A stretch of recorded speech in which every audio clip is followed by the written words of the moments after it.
Vous avez la main. Ok, merci beaucoup. Je t'ai coupé la parole. Je suis désolée. Bonjour à tous. Bonjour tout le monde. Alors, a priori, vous ne pouvez pas ni nous répondre par oral ni par écrit, mais en tout cas, on sait que vous êtes déjà 23 connectés. Donc, on va pouvoir, 24 maintenant, on va pouvoir démarrer tranquillement ce Web Juste, Café RSE numéro 2. Oui, avant de démarrer, est-ce que vous pouvez nous indiquer, en appuyant sur le petit point d'interrogation qui se trouve normalement sur la droite de votre écran, nous indiquer si vous nous entendez?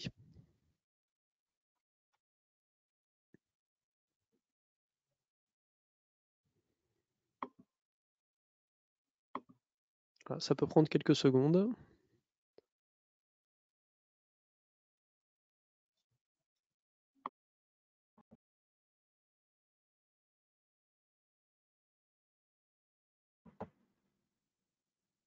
Ok, il y a une réponse positive, donc le son passe. Voilà, je vous laisse la main. Ok. Je m'excuse juste par ailleurs parce que a priori, ça fait un son pas forcément hyper agréable, mais je suis dans une pièce avec une hauteur de plafond et pas beaucoup de meubles. Donc, du coup, voilà, je ne peux pas y faire grand-chose. Donc, je m'excuse par avance si c'est un peu désagréable. On prend le temps de se présenter rapidement, Céline, et puis ensuite, on démarre la présentation. c'est parfait.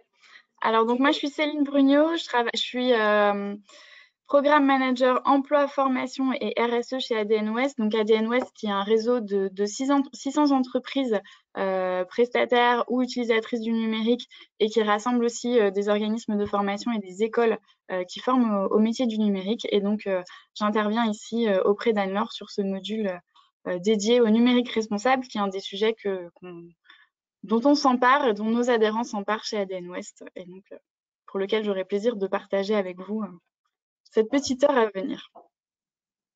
Et donc, moi, je suis Anne-Laure Liénard, donc je suis consultante en RSE et donc responsable de l'agence Déclic à Nantes, qui est une agence de conseil et de formation RSE. Et donc, on accompagne la plateforme RSE de la métropole nantaise, donc Métropole, depuis plusieurs années maintenant. Et donc, on a travaillé en fait sur la création de ce module numérique training qui est un module en fait qui est vraiment en mode premier pas, donc qui s'adresse pas à un public d'experts. On est vraiment sur un module premier pas pour les entreprises de toute taille, les salariés, les dirigeants qui souhaitent réfléchir en fait à leurs pratiques en matière de numérique responsable. Et on va vous donner en fait dans cette heure d'échange des conseils, des bonnes pratiques, des astuces. Et puis peut-être aussi vous faire prendre conscience d'une manière un peu plus globale de l'état des lieux sur le sujet du numérique responsable, hein, parce qu'on n'a pas forcément toujours conscience de tous les enjeux. Donc, on va balayer un certain nombre de sujets. Le module, vous allez voir, est scindé en trois grandes parties. On aura une première partie qui va plutôt être dédiée à l'empreinte environnementale. Ensuite, on va aller sur la question de l'inclusion, de l'accessibilité, puis on terminera sur la question de l'éthique. Voilà, donc on va animer ce temps avec Céline. Et puis si vous avez des questions, n'hésitez pas à nous interpeller via le petit module questions justement qui va vous permettre de le faire. Et puis voilà, je vous propose de vous laisser guider et puis on va avancer ensemble sur la présentation. Voilà pour nous, vous nous voyez déjà. Sur le numérique responsable, je te laisse la main du coup Céline pour... Ouais.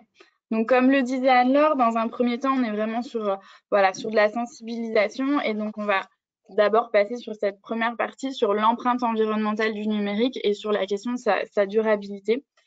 Donc, on va vous faire un premier petit sondage qui est quelle est la part des émissions de gaz à effet de serre liées au numérique dans le monde? Alors, on va lancer le sondage. Je le lance. Normalement, vous pouvez y répondre dès à présent. Alors, pour l'instant, j'ai 0 personnes qui ont voté. Est-ce que vous voyez bien le module sondage qui s'affiche? Je l'espère.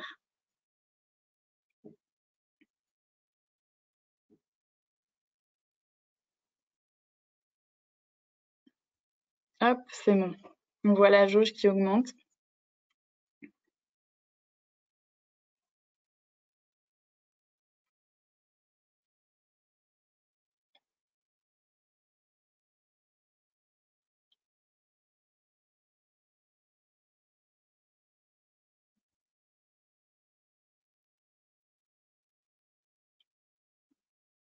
Alors, vous êtes 88% à avoir voté, 91.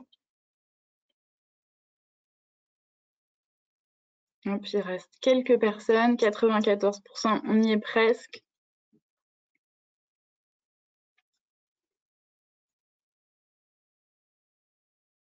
Hop. Bon, je vous propose de fermer ce sondage. Alors, la part des émissions de gaz à effet de serre dans le monde, elle est de 4% actuellement. Et donc, c'est une part qui risque de doubler dans les années à venir. Et donc, je vous propose de voir dans la slide suivante la répartition des sources de l'empreinte environnementale du numérique. Donc, on voit que cette répartition, elle est divisée quasiment à l'équilibre, quasiment à 50-50 sur à la fois la conception des terminaux et à la fois sur l'utilisation de ces terminaux. Donc, on a un peu l'usage versus la fabrication de ces outils. Alors, on avait une question qu'on posait, mais via ce module-là, on aura du mal à la poser. Généralement, donc, la question qu'on pose, c'est est-ce que tout le monde possède un smartphone? On s'attend à ce que la réponse soit plutôt oui. À quand remonte l'achat du dernier smartphone? Et on avait aussi pour habitude de poser la question, est-ce que tout le monde possède 2 smartphones? Puisqu'on voit que dans les usages, notamment des entreprises, se généralise aussi le fait d'avoir recours à 2 téléphones portables. Donc, si on regarde la progression de l'utilisation des smartphones, donc on voit qu'il y a 10 milliards de smartphones qui ont été vendus dans le monde depuis 2007. Donc, c'est une courbe très croissante. Mais on voit que depuis 2018, on observe en fait une baisse des ventes de 4% de smartphones. Et donc la slide nous indique que pour fabriquer un téléphone, il faut à peu près 4 tours du monde. Donc on le voit dans la slide d'après, la fabrication d'un téléphone portable, ça implique beaucoup de matériaux. Alors, je n'aurai pas la prétention de vous analyser le tableau périodique des éléments qu'il faut pour fabriquer soit un écran tactile, soit un boîtier. Mais en tout cas, on sait que dans les années 50, pour fabriquer un téléphone fixe, il fallait à peu près une dizaine de métaux. Dans les années 90, pour fabriquer un téléphone, il en fallait 29. Et aujourd'hui, on va jusqu'à 55 métaux pour fabriquer donc un téléphone portable. Et donc, on voit bien qu'à mesure que les fonctionnalités des téléphones portables ont évolué, on a du coup un usage aussi croissant, un recours croissant aux métaux on extrait beaucoup plus de métaux pour fabriquer ces terminaux. Donc, pour diminuer cette empreinte de l'utilisation des smartphones, on a évidemment beaucoup de solutions que vous pouvez connaître. D'une part, c'est de le renouveler moins souvent, ne pas avoir recours finalement au renouvellement un peu facile qu'on peut avoir par exemple via les abonnements ou via les entreprises, où on dit que en fait 2 ans c'est la durée de vie d'un téléphone en entreprise, peut-être essayer d'augmenter en fait son utilisation. On peut aussi privilégier la réparation de son smartphone plutôt que d'en acheter un neuf. Donc, on a quelques acteurs qui sont spécialisés dans cette réparation. Et donc là, c'est une info toute récente, mais donc il y a la Fnac et Darty qui ont sorti un baromètre et qui analyse en fait la disponibilité des pièces détachées pour faire réparer différents matériaux, dont les smartphones. Donc là-dessus aussi, ça peut être intéressant de se pencher sur les éléments qu'on a à disposition pour pouvoir faire des choix un peu en toute conscience. L'idée, c'est que peut-être quand on se sépare de son téléphone portable, on puisse aussi penser à le recycler. Il y a des acteurs qui sont spécialisés dans le recyclage de smartphones, d'ordinateurs. Et puis, il y a aussi les téléphones qu'on dit durables. Notamment, on pense au Fairphone, donc qui propose en fait un téléphone qui est composé de différents composants, bien évidemment, et qui est facilement réparable et donc, dont on peut acheter les différents matériaux. Donc, par exemple, ils ont sorti leur nouveau Fairphone très récemment. Et a priori, il y a une amélioration de l'appareil photo. Et donc, les utilisateurs de l'ancien Fairphone ne peuvent remplacer que l'appareil photo sur l'ancien et donc éviter d'acheter le nouveau. Anne-Laure, n'hésite pas si tu veux compléter. Alors, je reste discrète pour l'instant parce que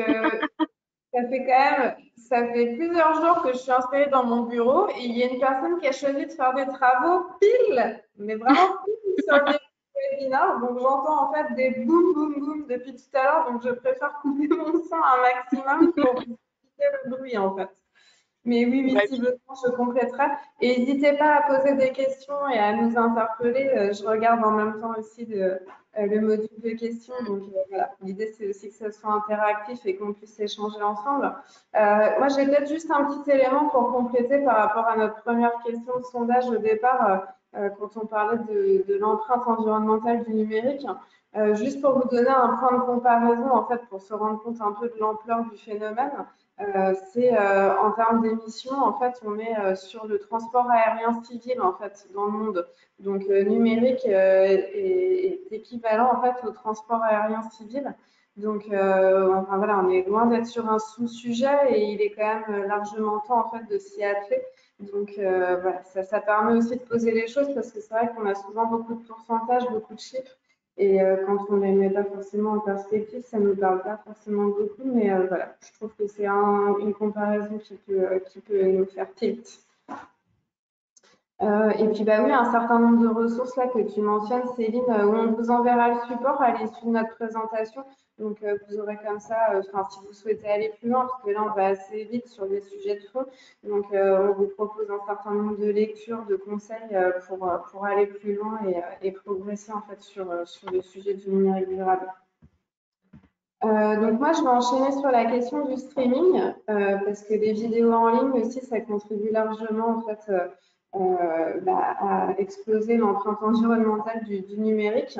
Donc on est de plus en plus nombreux à pratiquer le streaming, à regarder des vidéos en ligne.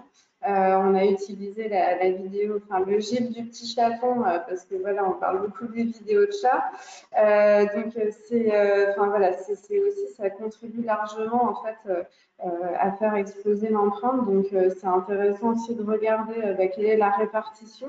Et on voit que les vidéos en ligne contribuent largement en fait à l'empreinte environnementale. C'est une étude de Shift Project. Et d'ailleurs, je vous incite aussi, si vous êtes intéressé par le sujet, à aller consulter en fait les travaux, les études en fait de Shift Project.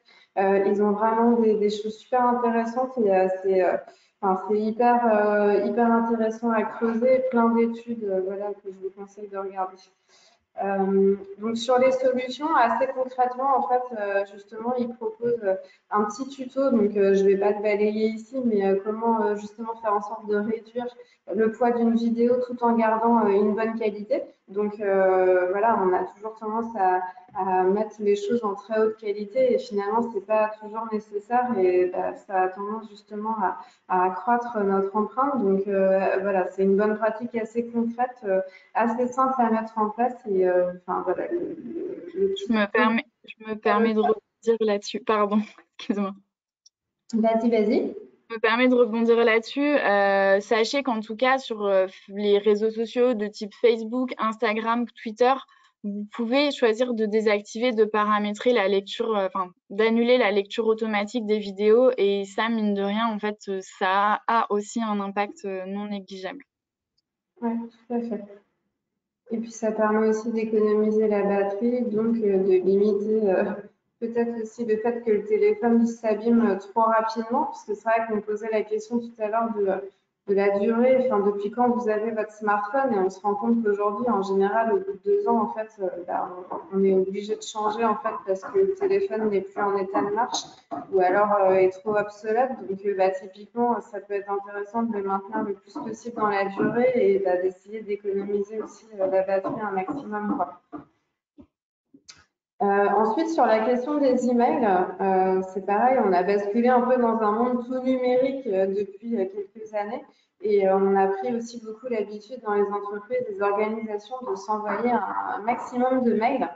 Donc là, je vous propose en fait cette slide qui est assez intéressante parce qu'elle permet de mettre en perspective aussi à nouveau par rapport à la pollution en fait que génère le mail. Et donc un mail sans pièce jointe, c'est l'équivalent d'un sac plastique.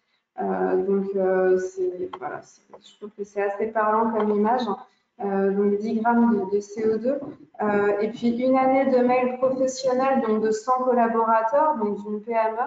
on est sur 100 allers-retours Paris-New York. Donc voilà, il est intéressant quand même de se poser des questions par rapport au mail et que c'est loin d'être anodin et que chaque mail en fait contribue à accroître notre empreinte environnementale. Donc on vous propose quelques solutions assez pratiques. Déjà, le fait tout simplement de limiter l'envoi de mails. On se rend compte qu'on envoie beaucoup de mails et que finalement, au regard de l'usage des pratiques, c'est pas toujours nécessaire et que finalement, parfois, il est bon aussi, pourquoi pas, de passer un petit coup de fil ou d'aller voir un collègue tout simplement quand on est dans son bureau et qu'on a pris le réflexe d'envoyer du mail systématique et puis on a aussi pris le réflexe de mettre beaucoup de gens en copie. Donc, plus on met le monde en copie, et plus notre mail est polluant. Donc, il faut les minimiser un maximum et ne mettre en copie les gens vraiment que si c'est nécessaire. Et puis, un point aussi qui aggrave largement la pollution du mail, c'est la pièce jointe. Donc, plus votre pièce jointe va être lourde, plus votre mail va être important et plus il va générer de la pollution numérique. Donc, évitez les pièces jointes. Ou si vous avez besoin d'envoyer une pièce jointe, il y a des sites qui vous permettent de générer des liens de téléchargement. On vous mettra aussi des liens en fait justement dans le support et donc typiquement voilà, ça permet de réduire drastiquement l'empreinte de votre mail. Et puis quelque chose aussi qui est intéressant à faire, je me suis essayée à ce petit exercice avant de partir en vacances, c'est le fait de faire du ménage dans ses abonnements. Personnellement, j'étais inscrite à beaucoup de newsletters que je ne lisais jamais. Donc, je me suis dit qu'il était grand temps en fait que je fasse du ménage et j'ai utilisé un outil dont j'ai bouffé le nom, mais je vous mettrai aussi dans le support et qui m'a permis de vraiment de faire un gros ménage et de me désactiver en fait de tous les newsletters que je ne lisais pas. Et enfin voilà, c'est quand même super parce que finalement dans une journée on reçoit énormément de mails et qu'on consulte même pas. Donc enfin voilà, c'est important à un moment donné de faire le tri. Et puis voilà, ça permet en plus de gagner en efficacité, donc c'est plutôt pas mal. Et puis petite astuce, trier vos messages donc par taille descendante. Comme ça, vous supprimez en priorité les mails les plus lourds et donc ceux qui vont prendre le plus de place et qui vont être de fait les plus polluants. Anne-Laure, juste une petite information. En fait, il y a un petit affichage GoToMeeting utilise la webcam devant tes slides. Ah, Est-ce que ok. tu peux le déplacer pour voilà, que ça gêne un peu moins le champ visuel? Voilà. Voilà. Si je fais masquer, voilà. C'est Là, parfait. c'est Très bien. Ouais, c'est bon. super. Donc, petite question pour enchaîner sur les mails. On s'est pas mal interrogé du coup avec le groupe de travail avec qui on a bossé pour créer ce module, parce que je ne les ai pas cités, mais j'en parlerai à la fin, mais on était plusieurs à phosphorer là-dessus. Est-ce qu'il vaut mieux privilégier en fait d'utiliser des outils collaboratifs ou est-ce qu'il faut mieux en fait envoyer des mails? Qu'est-ce qui est le mieux? Parce que finalement, on voit un florilège d'outils apparaître. Vous en utilisez peut-être certains dans le cadre de vos missions, organisations, donc Teams, Slack, il y a même Facebook qui a déployé Workplace pour justement favoriser comme ça le collaboratif en entreprise. Donc, qu'est-ce qui est le mieux? Donc, finalement, en fait, c'est une question qui est assez compliquée à répondre, enfin, sur laquelle il est compliqué de répondre parce qu'on manque d'indicateurs et c'est pas si simple finalement et c'est important aussi de réfléchir voilà, sur un usage long terme et pas de manière ponctuelle. Donc, j'ai plutôt transformé en fait le questionnement initial en une série de questions qui, à mon sens, il est important de se poser en fait quand on s'apprête à utiliser un nouvel outil. Déjà, est-ce que j'en ai réellement besoin? Parce que voilà, c'est quand même un peu la question de base, mais c'est important de se la poser, puisque multiplier les outils, c'est quand même aussi perdre en efficacité. Donc, il faut quand même aussi le prendre en compte. Quels sont aussi les outils qui sont utilisés par les autres personnes avec qui je vais travailler? Parce que, voilà, c'est pas forcément très efficace non plus de multiplier les outils et d'utiliser en parallèle plein d'outils collaboratifs différents. Il faut essayer de maximiser, de prioriser sur des outils qui sont déjà utilisés par les gens avec qui vous travaillez. Ce qui est important aussi à questionner, c'est quels sont les éléments que votre fournisseur va être capable de vous transmettre. Est-ce qu'on est sur un outil responsable? Comment les datas en fait sont conservées, les questions en fait sur la RGPD. Voilà, on vous invite aussi avant de sélectionner un outil à vous renseigner en fait sur tous ces paramètres plutôt liés à l'éthique notamment. Et puis, quelles sont aussi les solutions en logiciel libre? Le libre, voilà, ça peut être aussi une solution intéressante. Il faut tester, il faut essayer, voir si ça correspond bien à votre besoin. Mais enfin, voilà, il y a des choses vraiment pertinentes, intéressantes qui sont disponibles en libre. Est-ce que tu veux compléter, Céline, là-dessus?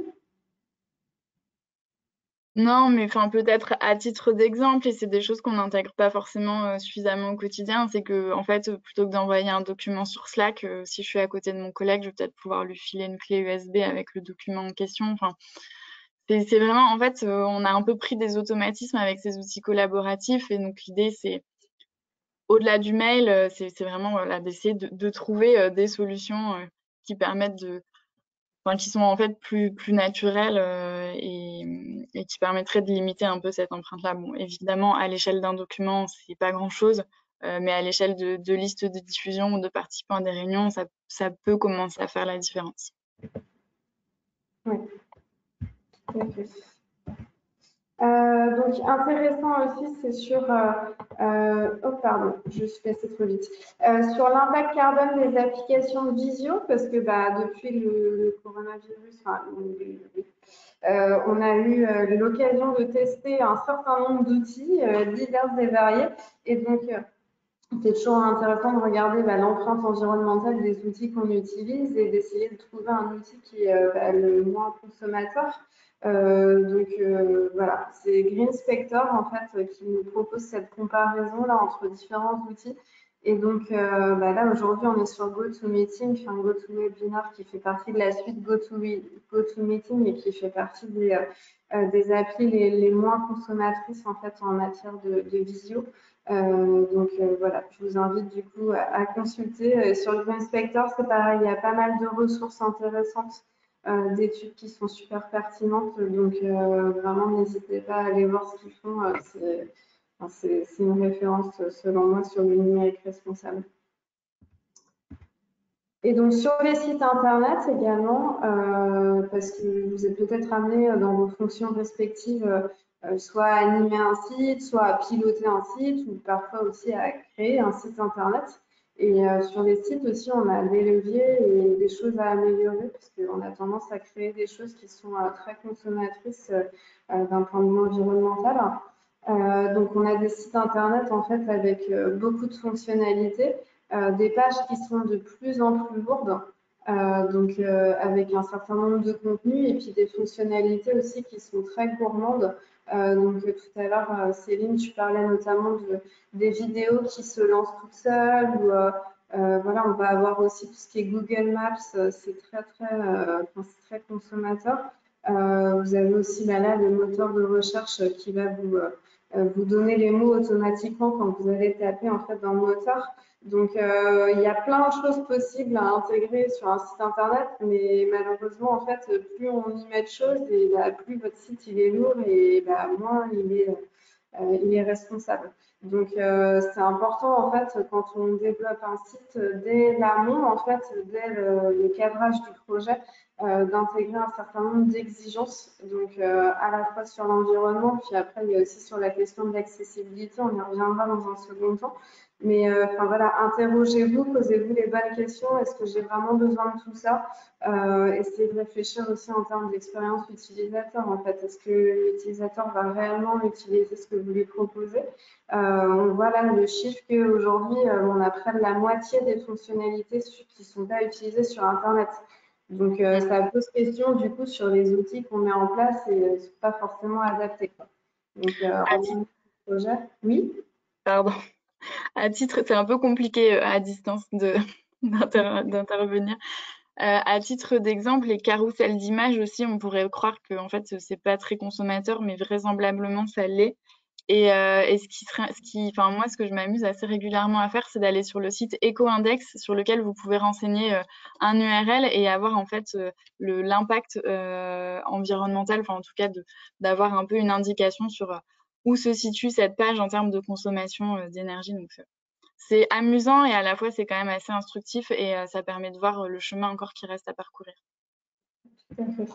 Ouais. Et puis, n'hésitez pas un peu à challenger aussi l'agence, par exemple, avec qui vous allez travailler pour la création de votre site. Enfin, ils sont aussi en mesure d'apporter un conseil. Il y a de plus en plus de gens, de ressources sur la place qui sont spécialisés sur la question et qui peuvent aussi donner des outils intéressants. Donc, voilà, faut pas hésiter un peu à challenger sur cette question-là qui est encore assez neuve en fait. Et finalement, voilà, toutes les agences n'ont pas encore forcément la possibilité d'accompagner là-dessus.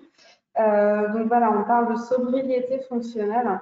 Moins de fonctionnalités, moins d'éléments aussi sur les écrans, les pages. Diminuer aussi la taille de vos images. Donc, ça fait partie des points importants. Et puis aussi le fait de choisir un hébergeur qui soit à la fois local et responsable. La question de l'hébergeur aussi, elle est hyper importante. Donc, renseignez-vous. Voilà, il y a probablement des hébergeurs sur les territoires à proximité de chez vous ou en France, tout du moins. Donc, c'est important aussi de se renseigner là-dessus. Ça fait partie du numérique durable. Donc, plusieurs outils qui sont disponibles. Vous avez, c'est l'Institut du numérique responsable qui est un think tank en fait dédié au sujet, qui propose un outil pour calculer votre impact environnemental. Donc, avec quelques questions assez simples, en fait, vous pouvez calculer votre impact. Donc, je vous invite à le faire, c'est assez intéressant. Et puis, ça vous stimule aussi pour voir quels sont les points d'amélioration et comment vous pouvez faire en sorte d'améliorer votre impact. Donc, vous aurez le lien sur la slide. On a aussi ce qu'on appelle le Carbonalizer ou Carbonalisé en français, qui, en fait, c'est une extension à ajouter sur votre navigateur, donc Chrome, Mozilla, enfin, peu importe ce que vous utilisez. Enfin, je crois que c'est possible sur Chrome et sur Mozilla, et qui vous indique en fait combien votre navigation sur Internet coûte en termes de climat. Voilà, c'est assez intéressant. Et de nouveau, il y a aussi des points de comparaison avec typiquement le nombre de kilomètres qu'on fait en voiture. Je trouve que c'est toujours bien d'avoir des points de comparaison pour savoir vraiment réellement quelle est votre empreinte et la mettre en perspective. Et puis l'éco-index que mentionnait tout à l'heure Céline, qui est hyper simple à utiliser, que vous pouvez utiliser finalement avec tous les sites internet et qui vous donne un score qui est super facile à comprendre et qui est assez sympa à faire. Et du coup, si vous êtes justement dans la perspective de créer un nouveau site internet, ça peut être intéressant de regarder votre site actuel, de voir où vous vous positionnez et jusqu'où vous voudriez aller, sachant que l'idéal est d'atteindre la note A. Je viens de voir justement un tweet hier d'une agence qui s'appelle B-Side, qui est une agence de communication, et qui s'est justement mis le défi là en quelques mois de changer leur site internet. Et ils avaient la note F, et ils sont passés à la note A. Donc typiquement c'est intéressant et je pense qu'ils ont travaillé sur tous les sujets qu'on a vus précédemment. Donc on peut y arriver. Il y a des choses à faire, donc c'est assez stimulant. Et puis les ressources. Voilà, je ne rentre pas dans le détail, j'en ai mentionné plusieurs, mais il y a beaucoup d'acteurs aujourd'hui qui travaillent sur le sujet. Des études super intéressantes qui sortent régulièrement. Donc, je vous invite à consulter ces différentes organisations. Ils ont chacun des comptes sur les réseaux sociaux et ça peut vous alimenter en fait pour aller plus loin dans votre démarche.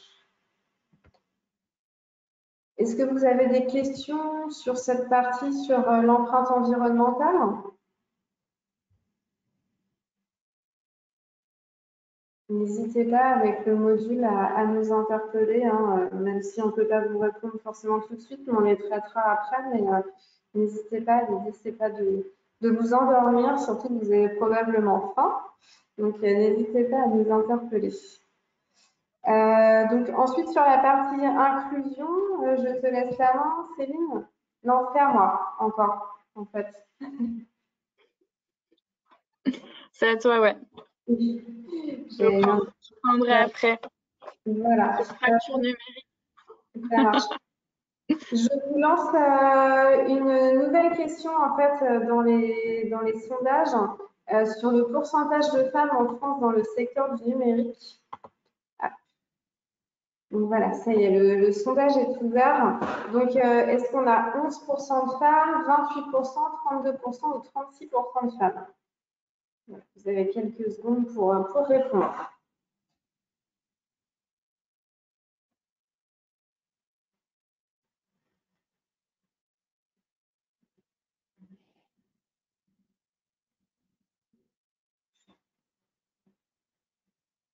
C'est là où on voit qui est pessimiste, qui est connaisseur ou qui est optimiste.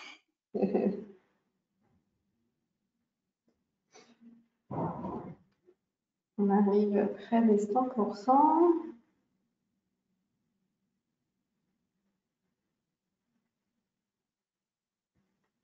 Super. 91. Va-t-on atteindre les 100% de participants? Je ne sais pas. Non, je ne pense pas. Donc, je ne sais pas s'il va falloir que je stoppe. Voilà. On est à 28% en fait de femmes en fait dans le secteur du numérique. Donc c'est un chiffre bien sûr trop faible. Donc vous étiez plutôt à 11%. Donc en fait vous étiez encore plus pessimiste. Après peut-être que vous n'avez pas complètement tort parce que ce qui est intéressant de regarder c'est que certes on a 28% de femmes, mais sur quoi elles travaillent parce qu'elles sont aussi beaucoup plus largement positionnées sur les fonctions support, RH, com, marketing, et beaucoup moins sur les fonctions techniques. Donc en réel, du coup, vraiment, quand on regarde numérique plus technique, on a encore beaucoup moins de femmes, du coup, dans le secteur du numérique. Donc c'est un secteur en fait qui est vraiment de plus en plus masculin. Alors c'est un peu déprimant honnêtement parce que quand on regarde toutes les initiatives qu'il peut y avoir en France et sur les territoires pour favoriser justement le fait que notamment les jeunes femmes, les étudiantes ou les lycéennes s'intéressent au numérique, on se dit que c'est un peu dommage en fait parce que finalement là on voit qu'on a moins 2% en fait de femmes dans le secteur du numérique, alors que dans l'Union européenne, on est à plus 23%. Donc, on a vraiment une spécificité française d'un désamour en fait des femmes pour ce secteur. Donc, on a encore beaucoup de progrès à faire et voilà, c'est loin d'être gagné. Peut-être une précision, je me permets. Historiquement, en plus, c'était des métiers assez féminins, finalement, à partir des années 50, et la tendance a eu vocation à s'inverser dès lors que les métiers se sont peut-être technicisés, voire où ont été plus considérés et où ils ont été plus rémunérateurs aussi. Donc, la tendance s'est un peu inversée. Et en tout cas, on sait aussi qu'il y a des pays en Asie notamment où il y a en fait une plus grande proportion de femmes qui travaillent dans le numérique parce que c'est aussi des métiers où il est plus facile de télétravailler, des choses comme ça. Donc c'est assez intéressant de mettre tout ça en perspective et de voir que en fait culturellement il y a quand même de sacrées différences en 2020 sur toute la planète. Et donc, on a à la fois en fait le fait que les femmes peinent finalement à se projeter du coup dans le numérique ne se dirigent pas vers les filières.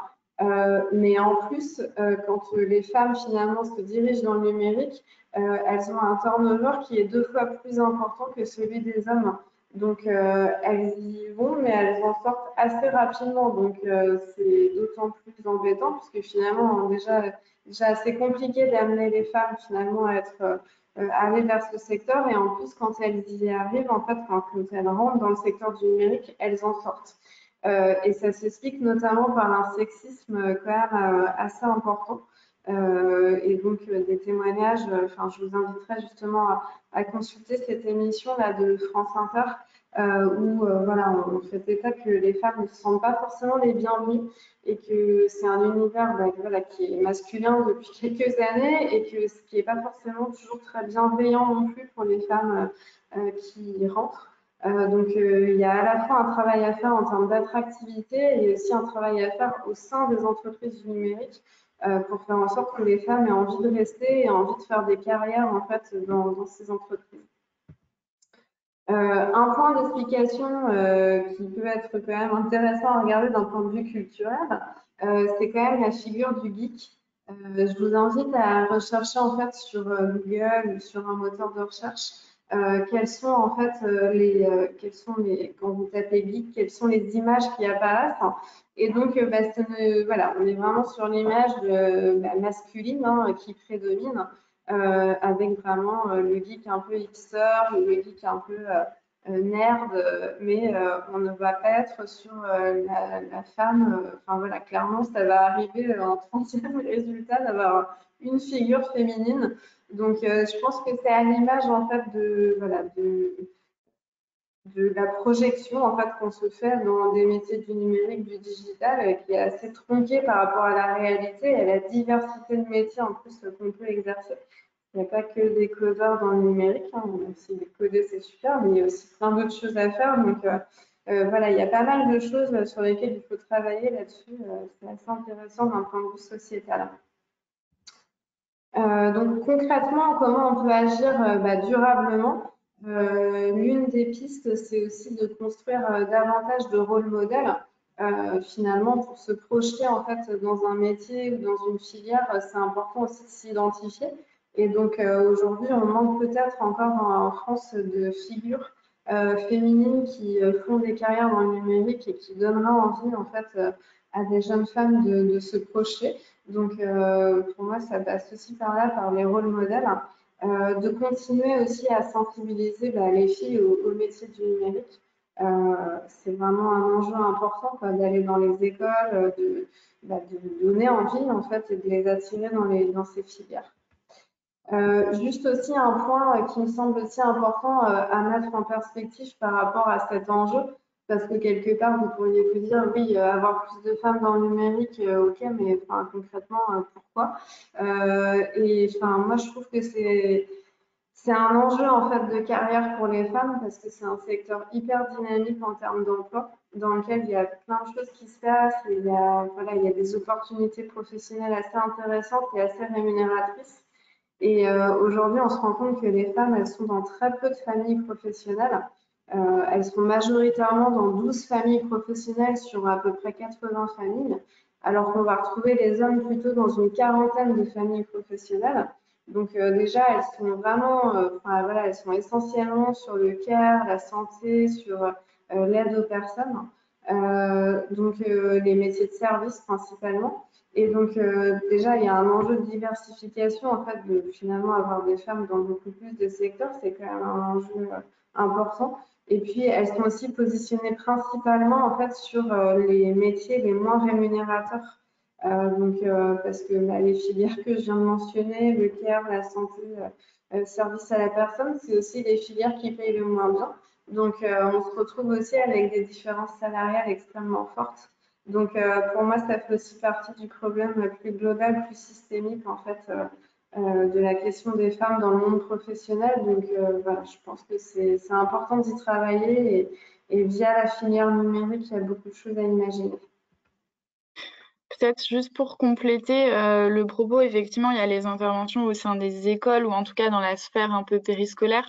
Mais si vous êtes dirigeant d'une entreprise ou salarié d'une entreprise, sachez que d'ouvrir les portes de son entreprise, de faciliter justement la mise en relation, l'échange un peu, ça permet vraiment de susciter des vocations, peut-être pas en si peu de temps, mais en tout cas, c'est ce côté un peu démystification, il est réel et il fait vraiment aussi tomber des barrières en permettant cet échange-là entre des collaborateurs et entre des lycéens, des collégiens, que ce soit des publics féminins ou non d'ailleurs. Du coup, sur la chaîne ADN Ouest, tu veux expliquer, Céline? Oui, alors effectivement, comme d'autres acteurs au sein d'ADN Ouest, on travaille sur ces enjeux de diversité et de mixité. Et donc, on a aussi une chaîne qui est dédiée à l'emploi et la formation, et donc qui, à travers de témoignages vidéo, mais aussi en avant qu'est-ce que sont les métiers du numérique, mais aussi à cœur, en tout cas, de mettre en avant aussi des femmes qui viennent témoigner et présenter leur métier. Pardon. Donc sur la fracture numérique. Oui, alors donc là, c'est moi qui enchaîne sur cette partie-là. Alors, on dissocie fracture numérique et accessibilité numérique. Dans fracture numérique, donc on a 13 millions de Français qui sont éloignés du numérique, donc c'est la slide d'après. Et donc, on va pouvoir parler, par exemple, des personnes qui sont d'une part sans équipement ou qui n'y ont pas accès, des personnes aussi qui se situent en zone blanche. Et donc, on voit que ça pose quand même quelques questions quand on voit que le gouvernement envisage des services publics totalement dématérialisés d'ici 2022. Et quand on met ce chiffre en perspective, ça interroge quand même pas mal sur cette fracture numérique qui risque de s'intensifier à mesure que tout se numérise, voire digitalise. Donc là-dessus, il y a évidemment des associations qui y travaillent pour pallier. On a Emmaüs Connect qui est très connu, qui n'est pas implanté dans la région nantaise. On a Ping au niveau de la métropole qui intervient sur ces sujets-là, qui fait de la médiation numérique, de l'apprentissage et Innovavenir. Alors, il y a aussi plein d'autres acteurs, mais l'idée, c'était de vous dresser un petit panorama, en tout cas sur notre territoire et un peu au-delà des solutions qui étaient proposées par les associations. Peut-être juste pour compléter sur Innovavenir, c'est proposé par les entreprises pour la cité. Et donc, ça s'adresse notamment aux jeunes des quartiers prioritaires. Et parce qu'on se rend compte aussi que c'est pas forcément toujours un souci d'équipement, parce qu'aujourd'hui, on a énormément de gens qui sont équipés d'ordinateurs, de téléphones, etc. Mais après, c'est plutôt aussi souvent une question d'usage. Et c'est comment je les utilise, en fait, ces outils, et comment je les utilise bien. Et donc là-dessus, voilà, il y a des travaux qui sont assez intéressants qui sont menés par ce type d'association pour justement réfléchir aux pratiques et donc et aux bonnes pratiques parce que voilà, il y a quand même pas mal de choses qui circulent, notamment sur les réseaux sociaux, les fake news, etc. Et donc c'est intéressant aussi de questionner l'information qui vient à nous et de la mettre aussi en perspective, de s'interroger et pas forcément prendre pour argent comptant évidemment tout ce qui circule sur Internet. Donc il y a pas mal de choses sur lesquelles c'est intéressant de travailler et notamment avec un public plutôt jeune. Donc, d'un point de vue accessibilité, on va plutôt parler du coup de l'exclusion du numérique de par soit un handicap, soit une inadaptabilité un peu autre. Donc, il y a aussi un enjeu fort de rendre beaucoup plus accessibles certains sites internet, certains services. Donc, ici, on voit qu'un site web accessible, c'est un site dont dont les contenus sont consultables par tous les internautes, donc qu'ils soient en situation de handicap, valide ou senior. Donc, ça peut aller de la taille du texte sur le site internet à la faculté de pouvoir distinguer les couleurs. Par exemple, pour des personnes daltoniennes, il y a certaines chartes graphiques qui sont vraiment difficilement accessibles. Et donc, pour cela, slide d'après, Anne. C'était bon, j'allais enchaîner. Donc, pour cela, effectivement, il existe donc des référentiels et donc qui dressent un peu voilà, 4 exigences qui permettent de rendre un site accessible. Donc, effectivement, je le parlais, il y a la notion de perceptibilité. Alors, je ne sais pas si c'est un mot qui existe, mais en tout cas, le fait de pouvoir avoir des éléments qui sont distinguables visuellement, de pouvoir avoir aussi des alternatives textuelles, des alternatives textuelles aux vidéos. Donc, ce sont par exemple quelques solutions qui permettent d'améliorer cette notion de rendre perceptible ce qui est présent sur le site internet. Donc, on a la notion de utilisable. Donc là, c'est aussi du contenu qui puisse être accessible et à la souris et au clavier. J'ai assisté à une conférence, donc une personne qui est aveugle et qui disait que, par exemple, quand les pavés tactiles sur les applications bancaires ont été mis en place, et cette personne ne pouvait plus accéder à ses comptes bancaires puisque qui dit pavé tactile dit ne pouvait pas se repérer, par exemple, sur un smartphone pour taper son code confidentiel. Donc, on a aussi la notion de rendre ces contenus compréhensibles. Donc, c'est un contenu qui est lisible, voire prévisible, et qui peut aussi limiter les erreurs de saisie. Par exemple, quand on va pouvoir renseigner des champs sur les sites internet dans certains formulaires. et robuste. Donc, la notion de robustesse, elle est intéressante et elle est assez en lien avec ce qu'on disait tout à l'heure sur le fait de faire perdurer les équipements. Dans l'idée, c'est d'avoir quelque chose qui tienne dans le temps, qu'importe le navigateur, qu'importe le système d'exploitation, qu'importe le modèle du téléphone. Et donc, voilà, ça fait partie de la 4e exigence. Et donc, on parle de ce référentiel soit WCAG 2.0, soit RG2A. Donc là, on vous a mis des ressources d'acteurs, d'associations qui agissent en tout cas en faveur d'un numérique plus inclusif, en faveur de plus de mixité dans les métiers du numérique. On n'a pas forcément traité la notion d'accessibilité parmi ces acteurs-là, mais en tout cas, sachez que y a des entreprises qui sont spécialisées ou des agences et qui peuvent vous accompagner en tout cas des projets, ou vous aider à définir si votre site il est conforme à ces normes-là, et le cas échéant, à améliorer son accessibilité. On va ensuite passer sur la dimension éthique du numérique. Donc, à travers la dimension éthique, je pense qu'on peut parler un peu des choix qui sont opérés par les acteurs du numérique, soit en matière de transparence ou de connaissance des consommateurs. Donc, l'idée de cette partie, c'est pas forcément pour nous de prendre position pour ou contre un sujet, mais bien de vous sensibiliser et de garder un esprit ouvert à ce qui se passe. Donc, on a un petit sondage qu'on vous propose. Combien de Français seraient prêts à vendre ou donner leurs informations de géolocalisation ou historique de recherche à des entreprises? On vous laisse répondre. Donc 12, 25, 46 ou 59%.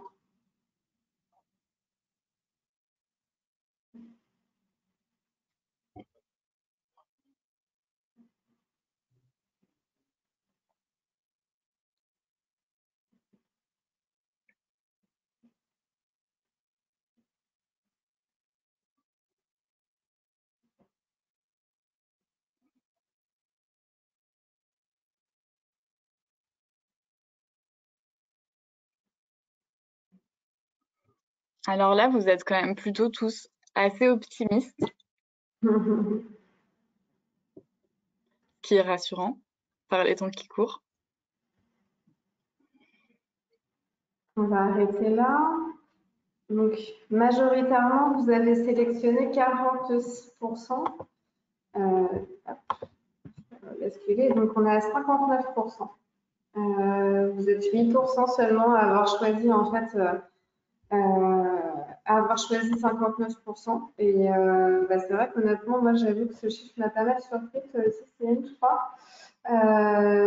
C'est quand même assez inquiétant et ça pose question en fait justement par rapport à la sensibilisation à ce type de questions et que finalement on manque sûrement aussi d'éléments et on a sûrement pas suffisamment de pédagogie aussi sur ces sujets-là et que c'est important de sensibiliser en fait les citoyens, les internautes à la question des datas et que les choses progressent mais il y a quand même pas mal d'inconnus et finalement de choses qu'il est quand même important de questionner.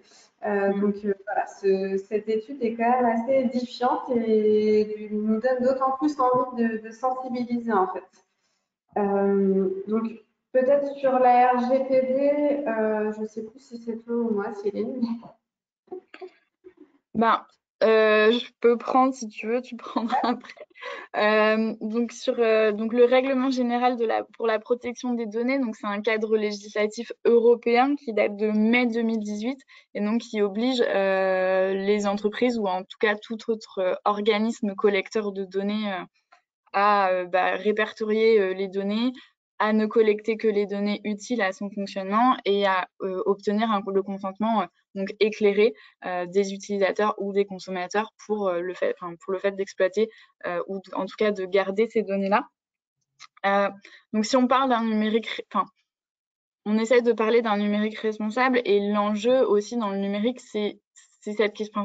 Et on parle d'éthique et l'enjeu, il est aussi là de dire ok, je construis un service, je construis un produit, mais il faut quand même que je collecte le minimum de données pour pas nuire justement à mes utilisateurs avec une mauvaise utilisation de ces données-là ou ne pas laisser la porte ouverte éventuellement à des cyberattaques ou que sais-je. Enfin, c'est peut-être un peu extrême, mais en tout cas, il y a quand même ce cadre juridique qui protège le consommateur, qui protège les utilisateurs du numérique et qui interroge encore parfois, par exemple, quand on reçoit un courrier qui nous propose, un courrier d'opticien qui nous propose des lunettes alors qu'on n'en porte pas, ou des fournisseurs d'énergie qui nous démarchent téléphoniquement et dont on se demande. Donc là-dessus, en tout cas, en tant que consommateur comme nous tous, sachez que vous pouvez aussi faire des demandes auprès des opérateurs qui vous contactent en disant de quelles données vous disposez sur moi, où est-ce que vous les avez eues, et vous pouvez aussi demander leur suppression. Donc là-dessus, en tout cas, il y a vraiment un cadre sur cette protection des données qu'il est important de rappeler aussi en tant que citoyen et consommateur. Il y a un cadre qui a permis aussi de faire largement progresser les pratiques en entreprise, parce que mine de rien, ça a permis quand même de se questionner, et il y a sur des sujets qu'on avait mis des fois un peu sous le tapis, en mode coucou, je collectionne les fichiers Excel avec plein de mails que j'ai collectés depuis des années. Enfin, moi, personnellement, c'était un peu ça. Donc là, c'est vrai qu'au regard de la réglementation, on se dit, oups, il va peut-être falloir fonctionner différemment. Et puis, je trouve que du coup, ça permet de se poser pas mal de questions et de faire les choses en bonne intelligence et de remettre bien notre mode de fonctionnement à plat. Donc, je pense que ça a quand même été assez vertueux dans les entreprises.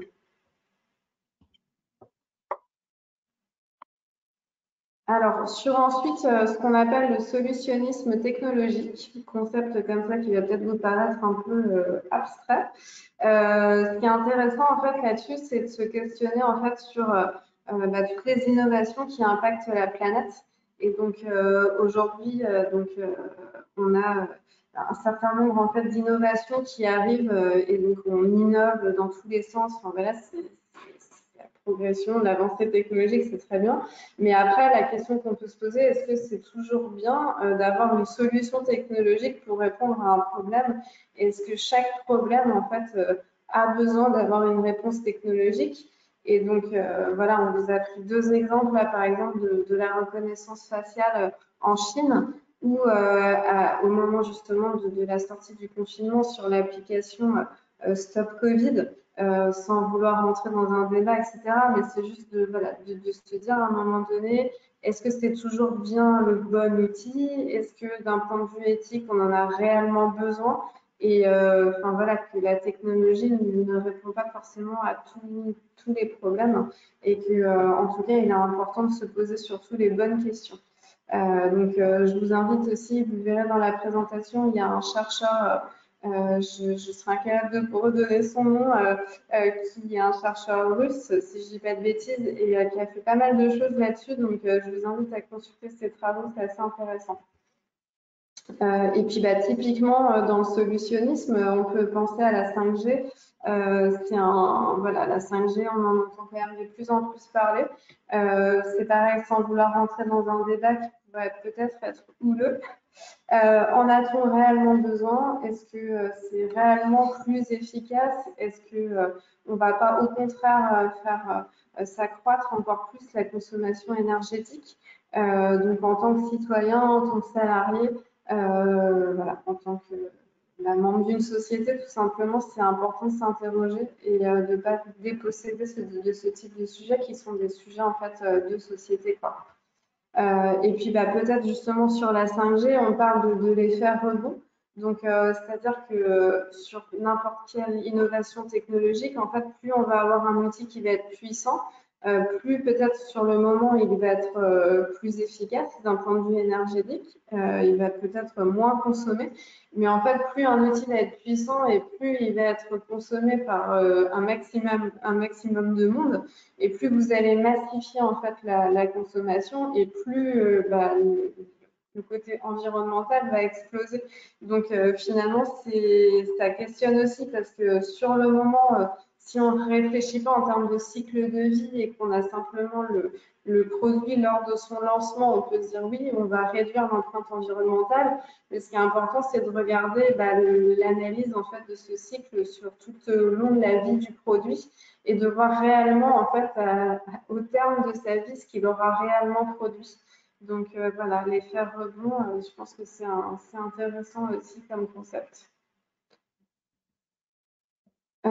Sur le Black Friday, vous en avez sûrement entendu parler, donc une journée vraiment dédiée à l'achat, à la consommation de masse, où beaucoup de marques en profitent pour faire des réductions, des promos sur les produits qu'ils vendent. Donc voilà, une illustration qui est assez sympa pour parler de ce jour-là, et donc avec des achats par carte bancaire qui battent des records un peu partout en France. Donc en termes de consommation, ça pose aussi question. Et il y a un certain nombre de marques aujourd'hui qui s'engagent et qui ont décidé en fait de ne plus participer au Black Friday. Donc Fallo notamment qui a été dans les premiers, et puis il y a aussi eu par exemple la Camille. Enfin, il y a un certain nombre, 600 marques aujourd'hui sur un site sur le collectif qui ont décidé de ne plus rentrer en fait dans ce système-là voilà, qui est un système d'ultra consommation et qui aussi nous interroge sur notre mode de fonctionnement. Donc là, on va aller même bien au-delà du numérique en fait, mais sur nos modes de consommation au sens large. Et donc, ça pose aussi question. Et donc, voilà, je vous invite la prochaine fois, si vous avez l'habitude de consommer au moment du Black Friday, de repenser à l'empreinte environnementale que ça génère et à la catastrophe écologique que ça déclenche derrière. Du coup, généralement, ça stoppe un peu l'envie de se laisser tenter.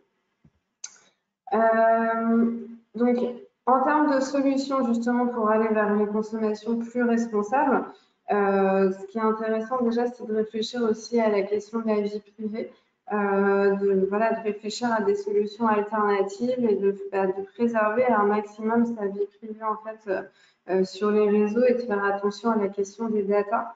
Donc le marketing digital, je viens d'en parler. Et un concept aussi que je trouve très intéressant, c'est ce qu'on appelle le design éthique et donc l'économie de l'attention.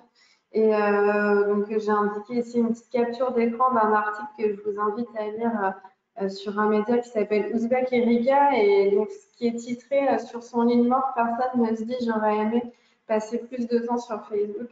Et je trouve que ce titre il est très parlant et que finalement on consacre beaucoup de temps dans notre journée sur les réseaux sociaux et on perd beaucoup de notre temps à faire des choses finalement finalement sur son lit de mort, c'est vrai que j'imagine que personne ne se dit ça.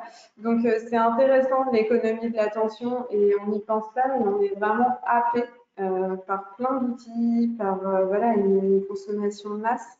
Et donc, à un moment donné, c'est intéressant de reposer les choses et de se dire est-ce que j'ai vraiment envie en fait de consacrer autant de temps à ce type de choses.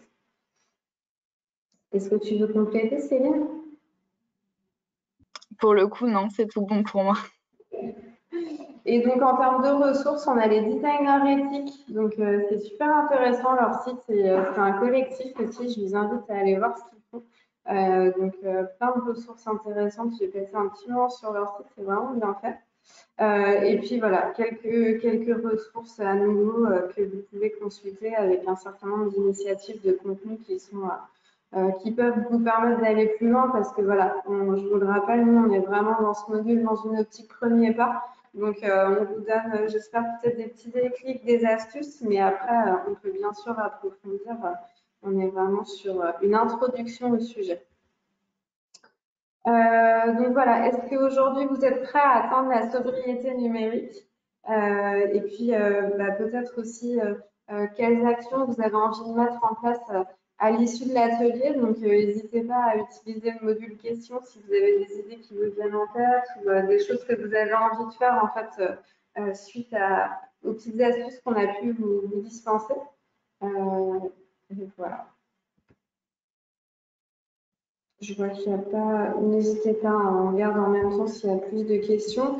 Et puis, si vous voulez aller plus loin, je vous incite aussi à aller voir la charte numérique responsable qui est une charte d'engagement en fait sur le sujet et qui formalise super bien les différents principes et comment aussi concrètement on peut mettre ça en œuvre soit dans son organisation, soit dans son entreprise. Et donc la charte est disponible sur Internet et elle peut permettre justement de formaliser un plan d'action et de voir un peu où est-ce qu'on va. Donc voilà, je vous incite à aller la consulter. Et puis, si le sujet vous intéresse, en tout cas, n'hésitez pas à vous renseigner. Enfin, à travers les réseaux sociaux, il y a énormément, enfin, on retrouve énormément d'initiatives. C'est vraiment le numérique responsable, c'est vraiment un sujet assez d'actualité qui se structure aussi au niveau national et au niveau régional ou local. Bon, ADN Ouest, bien sûr, mais également, il y a vraiment plein d'autres acteurs.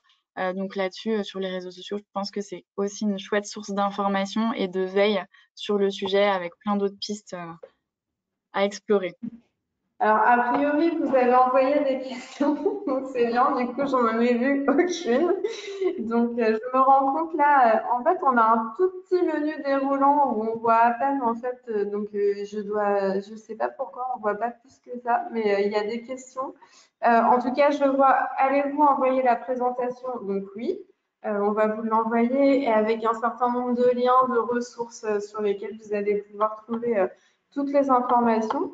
Je regarde rapidement en fait s'il y a d'autres questions ou commentaires. On avait une remarque tout à l'heure d'une personne qui disait que ça se passait très bien avec ses collaboratrices féminines. On n'a pas voulu du tout faire de généralité, mais en tout cas, on sait que effectivement le sujet de la mixité, c'est un sujet, notamment d'un point de vue aussi du développement des outils, quand on voit par exemple les biais cognitifs de l'intelligence artificielle avec le fait que ce soit fait par des personnes de sexe majoritairement masculin.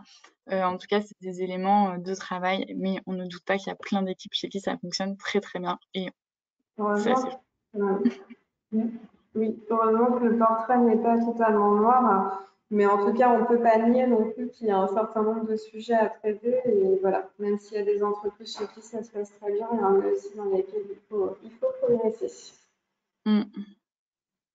Bon, eh bien, je crois qu'on a fait le tour. C'est, voilà, peut-être juste comme ça en termes de retour d'expérience, c'est bizarre de ne pas vous entendre parce qu'on se sent un peu seul en fait, du coup, de ne pas avoir d'interaction orale avec les gens.